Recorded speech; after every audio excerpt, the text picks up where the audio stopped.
Hello and welcome to PhD Hard Talk. Dr. Jeff, could you please introduce yourself in terms of what you do, your PhD journey to postdoc to where you are? Of course. My name is Jeff Lees. I'm an assistant professor of organizational behavior, and my background is in social psych. I work at the University of Groningen in the north of the Netherlands. I completed my PhD in 2020 in organizational behavior and social psychology from Harvard, and then I spent 2 years at Clemson University in the US as a visiting assistant professor, and then another 2 years as an associate research scholar at Princeton University. That's basically like an advanced postdoc. And then last fall, 2024, I started my assistant professor position here. Lovely and congratulations Thank on your you. new position and welcome to Europe. I'm very happy to be here. Lovely. So, in terms of the first question, then, what made you apply for a PhD? I wanted to apply for a PhD in undergrad. Like many people, I went into undergrad not really knowing what I wanted to do, but I know I liked education, and so like I thought I wanted to be a teacher, like a primary school teacher. And I very quickly realized, in fact, I went to a university or a small college in the US that was known for having really good education programs. But part of that is that the curricula was very strict. And so basically, once I realized I couldn't explore, it became clear to me that, like, oh, I actually want to explore new things. I don't want to just have a straightforward curricula. So I was always interested in politics and psychology. So I ended up majoring in politics and psychology, political science and psychology, and then got exposed to research through my courses and became very interested in that and did a research bachelor's thesis, which was my first exposure to research. This is like 2010, 2011. But because it was a small liberal arts college, and not a like elite liberal arts college, which often funnels people into PhDs, I did this research and I knew I wanted to do it, but like the environment wasn't really set up to produce PhD students, and so I applied for my PhD the first time around, didn't get in anywhere. So then a few of those places did offer me a position in like a research master's program. So I took one of those, knowing that that would be sort of a ground for me to test really whether this like both whether my preferences are really aligned with being a PhD student and whether I could kind of do the work. This was at the University of Chicago, and so I got my master's at the University of Chicago, and I really enjoyed that experience. It did reveal to me that this is really what I wanted to do, which I think was a useful experience, especially being around a lot of other people who came in with the same idea, but then left not wanting to. Like, after getting exposure to graduate level research at an elite institution, a lot of people were like, "This is not for me," right? Or a lot of people were like, or they weren't really able to succeed in the environment. But even those who succeeded, a lot of them were just like, "This is not for me." But I came out of that being like, "This is for me." So that was a really encouraging experience. So I worked for a lab manager for several years in order to get more experience and in order to actually take the time to apply.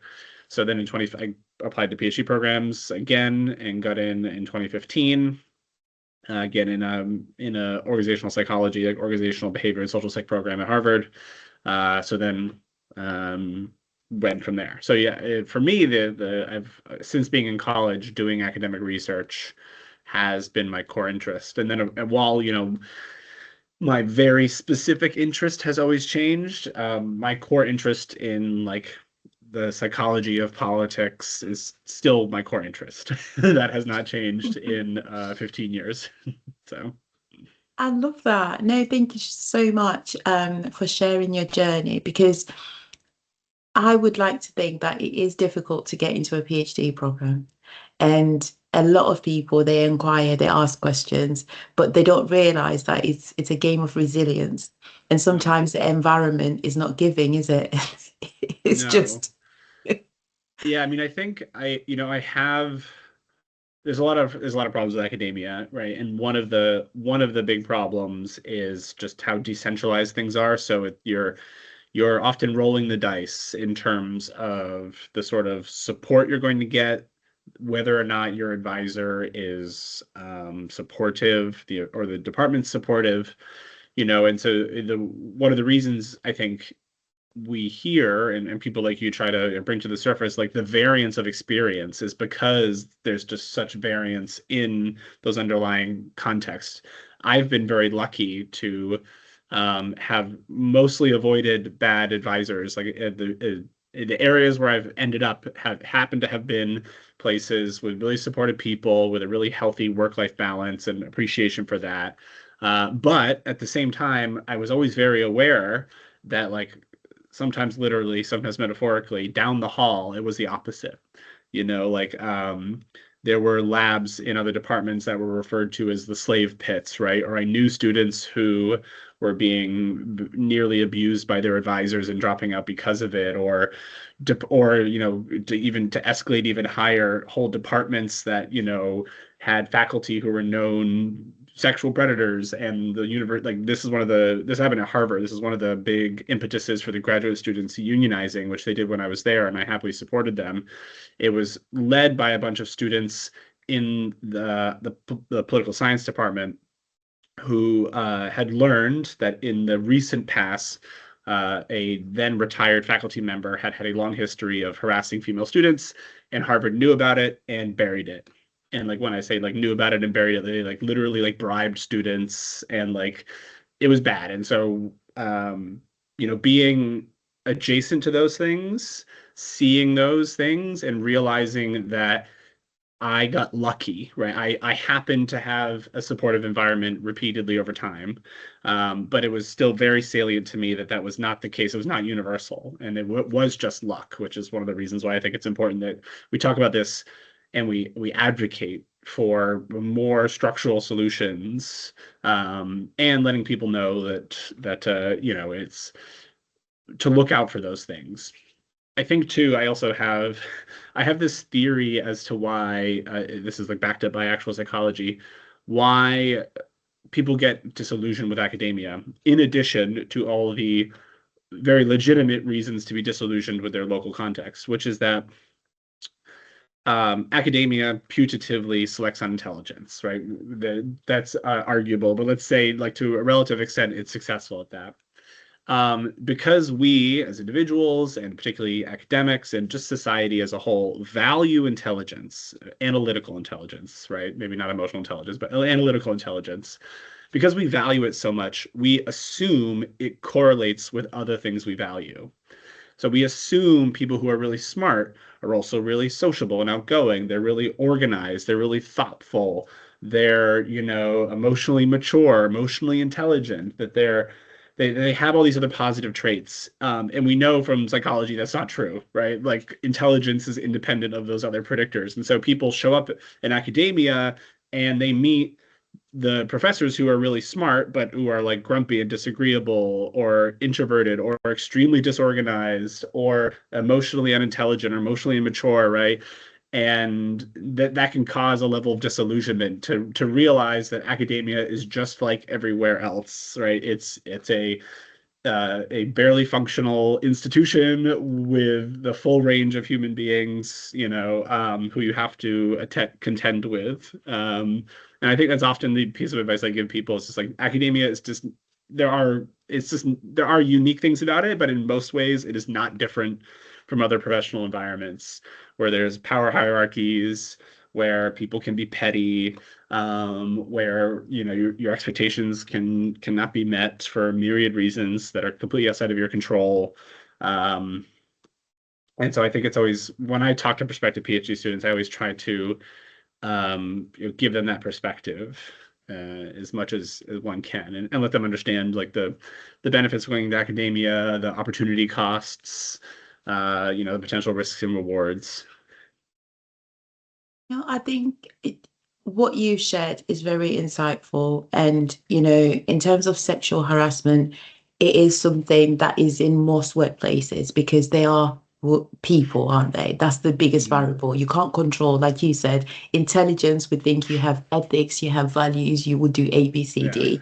But, often going back to psychology, the milestones from when you were a child, they often play a big role in your adult life. Whether you're in this prestigious position, you often, we will say, act out accordingly, to be colloquial. I mean, we've seen even with P. Diddy, whether Sean Diddy Combs, people thought he was this person. And all of these allegations have come out. And we can laugh at the baby oil, but these are people's children that have been Mm. involved with this baby oil, not to mention his name, not to be sued, allegedly, so I hear. So, it's very contentious in that way. It's very problematic. And also at the same time, I think, as a society, um, the penny's dropping a little to say these people in positions of power, whether they're a priest or a nun or whomever, they're still human beings at the end of the day. Like you said, it's just like any other workplace. A church is a workplace, it's in Yeah. many ways than one. So, moving on to the next question then. What is the added benefit of having a PhD and a postdoc because you have one? Yes. I think I think there's a lot of answers to the PhD one. I think there's a more narrow answer to the postdoc one, which I'll do that one first then, which is I really think postdocs are a means to an end, right? And that end is trying to get a faculty job. And you know, the idealized version of the postdoc is, and this is true, is that it is a way to expand your social network and expand your expertise, right? Both of which are valuable. It is also something that has become more common simply because the job market is super competitive, right? And because it's super competitive, those who are willing to spend more time in these precarious temporary positions are, going to have more chances to succeed. So therefore, they're going to succeed more. So on the one hand, like there is true utility to a postdoc. On the other hand, right, actually, I had this conversation the other day with somebody. I was talking to someone who was interested in going into environmental science, which, unlike the social sciences, is a science which actually does value people going into industry, right? Or right, it's much more normative there, which is good. And he mentioned, like, and that's what he wanted to do. And then he mentioned the possibility of doing a postdoc. And I said, if you know you want to go back into industry or back into government work, a postdoc is probably not going to be beneficial to you because in most contexts, certainly in social sciences, a postdoc is a means to an end, and that end is getting a faculty job. And if you know you don't want a faculty job, it's probably not going to be much benefit, right? And the skills you might learn there, you could probably just teach yourself in a fifth of the time, right? So, that's how I see postdocs. But it is valuable for those things. Like it is very valuable for expanding your social network, for getting new expertise, for having the opportunity to really be much more independent. Um, you know, I I came from a doctoral program which valued independence, which is a whole other conversation of like how how supportive a doctoral program is, how the level of independence, right? There's a lot of variance there. So for me, a postdoc felt like just an extension of my doctoral program. But I think for a lot of people, for the modal doctoral students, the postdoc is the first time where they really have true independence where and again this depends on the funding structure, but you're given much more free reign to do what you want, and even in the things that you're handed that you're supposed to do, you're given much more free reign. And so I think for a lot of people too, the postdoc is like the opportunity to show that they can do independent work, which depending on the discipline, I think is more valued, right? In psychology, we're really used to being collaborative and we value collaboration, but there are other disciplines where like they want to see that you can publish by yourself, right? And if you don't have a paper that lacks your advisor's name on it, they interpret that as you can't work independently. Thankfully, psychology isn't like that, but a lot of other social sciences like econ and poli sci to a lesser extent are like that. And so often the postdoc is the way to achieve that. Is the way to actually achieve the single publication that's only your name that is really highly valued. Um, to the question of the PhD, it's much broader, I think, right? There's the incremental value of like methods training, right? Although arguably you can often get that now, and like now more than ever, I think there's a lot of good master's programs for those. Although the cost of those master's programs is another conversation. Um, right, and so getting a PhD, I mean, there's the intellectual benefit, right? I should say that too, right? Like it truly expands your thinking, right? And you become a scientist, and that's not only just a a warming identity to have, right? It's a professional identity, but it really does change the way I see the world, change the way I think about the world. And I found it like a really invigorating intellectual exercise. Uh, and in terms of the value of a PhD, if you don't want to stay in academia, I think it really varies by discipline. Um, it's like to what extent. So, for example, like the guy I was just talking to just happened to having a conversation with this gentleman last week. He's working in the U.S. government as an environmental scientist, and he just said, there's a ceiling, and if you want to get above that ceiling, you to be a senior level scientist, you have to have your PhD. He's like, everyone who's doing the most interesting work and is at the top of the hierarchy has their PhD, right? So like if you want to do that, if you want to be an environmental scientist at a government regulatory agency, you want a PhD, right? Social sciences, I think it's a little more amorphous, like the sort of work you get. So you can get people in like PhDs in psychology, right? A lot of the value that they present to employers is like the methods training. So experimental methods, statistical methods, and those are useful in a lot of places. Whether a lot of corporations now have sort of like in-house like people analytics. They might have more direct sort of interest in like human computer interaction, user design, marketing. So there's a lot of places that people with their PhDs in psychology end up because they have those skills, and other social scientists as well. Um, yeah, of course it's hard because one of the hard things is most places in the social sciences expect you to at least come in wanting to go into academia. And so the extent to which there is support to help you get a job outside of academia, pardon me, varies wildly. And until recently, I think it was something that was very rarely institutionalized in any way. It was just sort of, oh, you're not going in academia. Well, good luck. And we don't know what to do. We don't know how to help you. So just like figure it out and never talk to us again. Which is a really crappy thing to do to people. I think now there's more recognition that like, well, by recognition, I mean just acknowledgement of reality that, at least 50% of the people who go through a PhD program are not going to stay in academia. So, like, we should help those people and support them rather than force them to pretend they're going to do something else. Um, so, yeah, I mean, I think I also, what I'd say to people about going to their PhD is like there's real opportunity costs, right? It's a lot of time. It's time that you're not getting paid well in another context. Um, and if you are just looking for like the methods piece, then there are other avenues now for getting that sort of methods training. Like if you want to go into marketing, like you can get a master's in behavioral science or probably behavioral marketing, honestly, nowadays, and come out with the exact same set of skills that you need.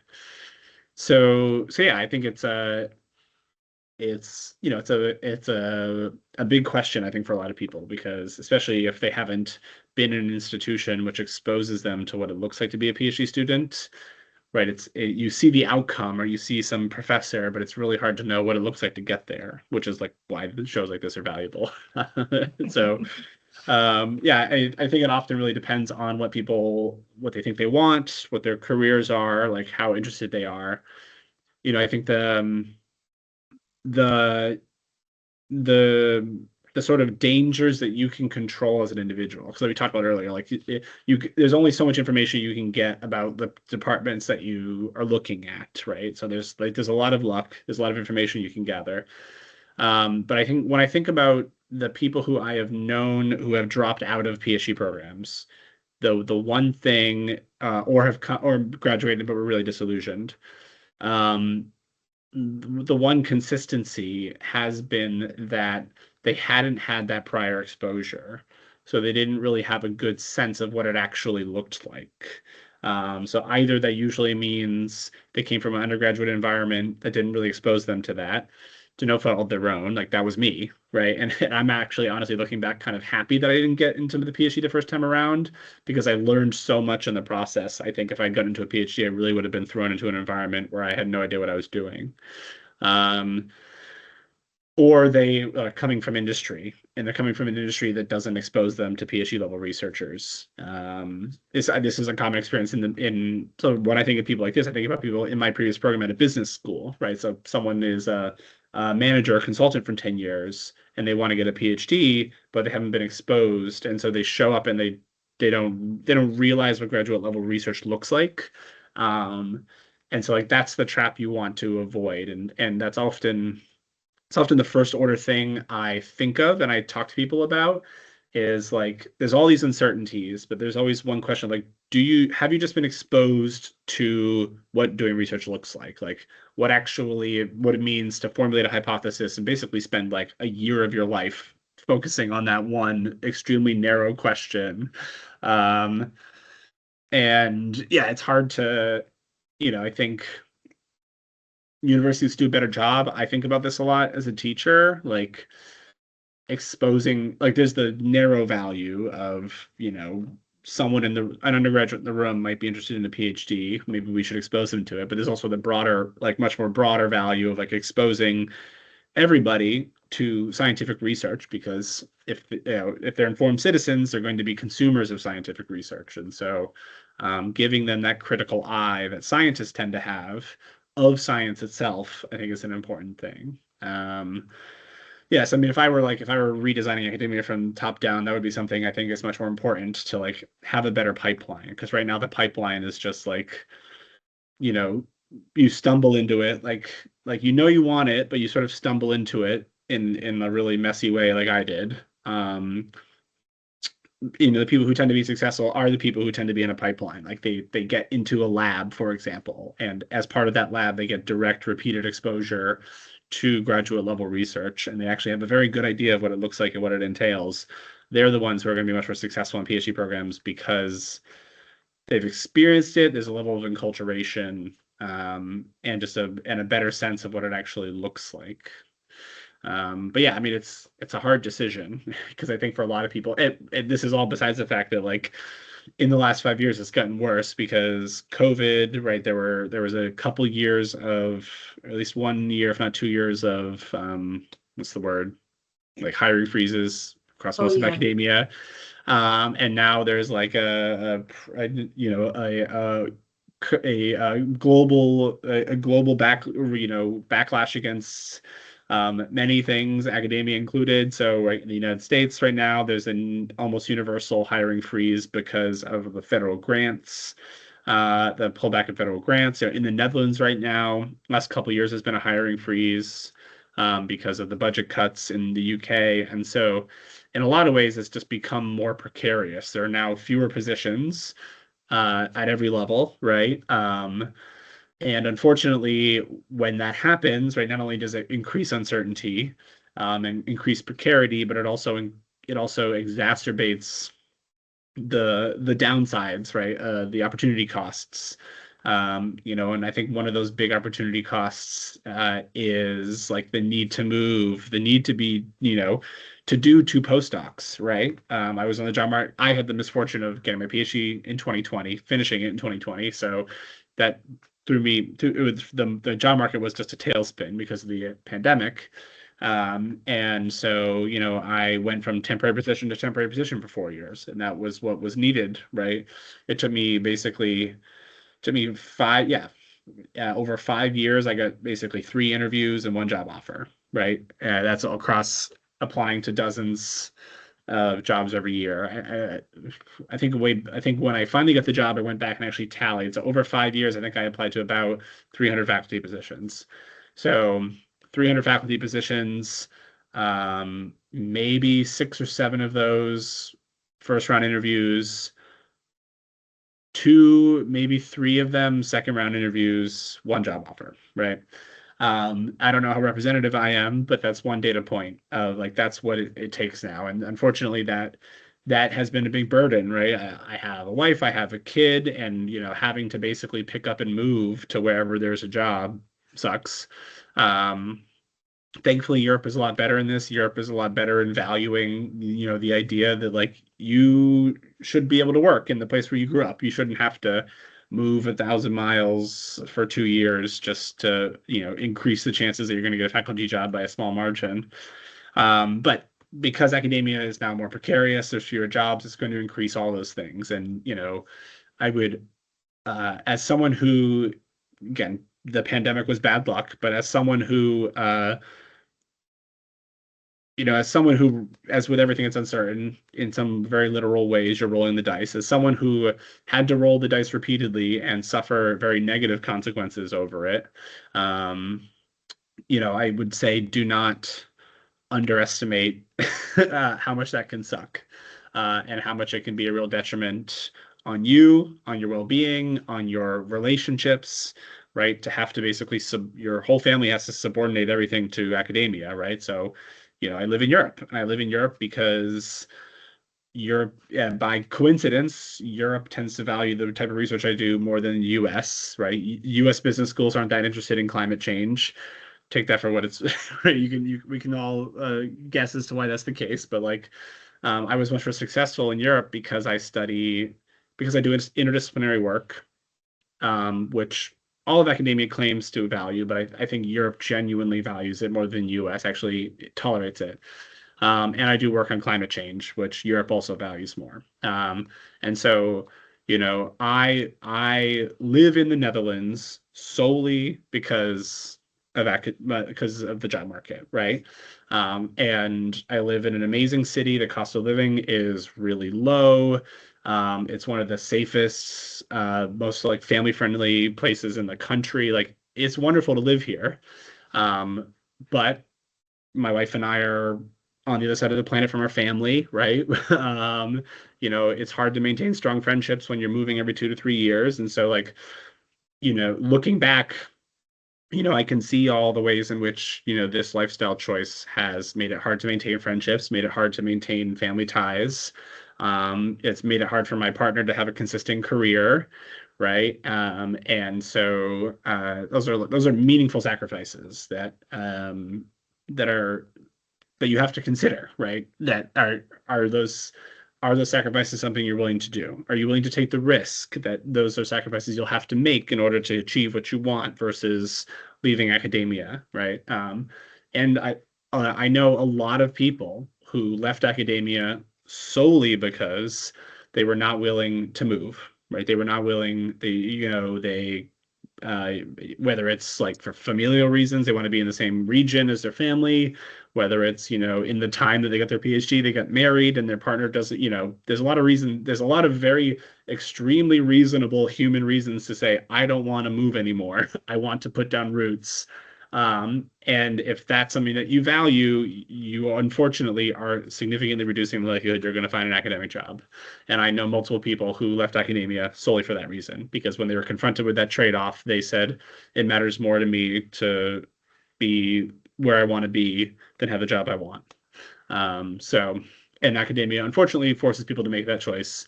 And that's going to be more and more common as jobs become rarer, positions become harder to get. No, I think you've touched on some really key challenges that people don't necessarily think about. And it's not just academia, it's any career that you want to walk into, because the job market has changed drastically since the pandemic.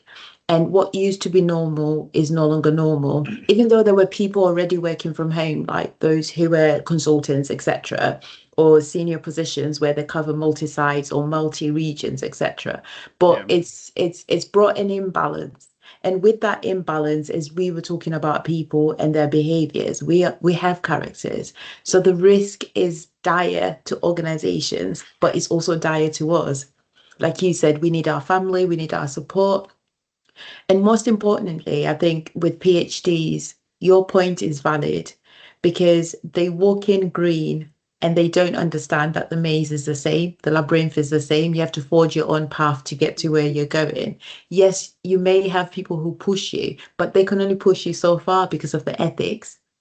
and the politics as well within academia. So thank you so much for sharing that. And the next question that I have, do you think self-funding is such a good idea when you're thinking about a PhD or, a postdoc? Because like you said, you have independence in a postdoc, but if you're self-funding for your PhD, you have independence because it's your research. You're not doing someone else's research. What are your thoughts? Can you define what do you mean by self-funding? As in, Paying for like, your PhD. so do you mean that you enter a program that does